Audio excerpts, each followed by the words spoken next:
ইফতারি সামনে রেখে দোয়া কবুল হয়। বিশ্বাস হয়? কি সামনে রেখে?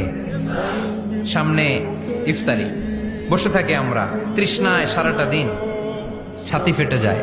আল্লাহ দেখে, দেখতে দেখতে আল্লাহর একটা সফট কর্নার তৈরি হয়। এটাই সুযোগ কাজে লাগানোর, ঠিক কিনা?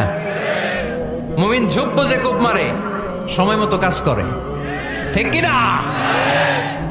আল্লাহ তখন ফেরেশতাদেরকে জিজ্ঞেস করে, এই ঘটনা কি? খায় না যে?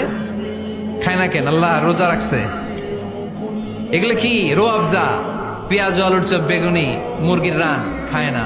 খায় না কেন? ওরা যে ক্ষুধার্ত, আল্লাহ আপনার ভয়ে। তাই কি চায়? আল্লাহ আপনার কাছে ক্ষমা চায়, ক্ষমা চায়। আল্লাহ রহমতের দরিয়ায় জোশ খেলে যায়। আল্লাহ তখন বলে, আমারে দেখছে নাকি ওরা?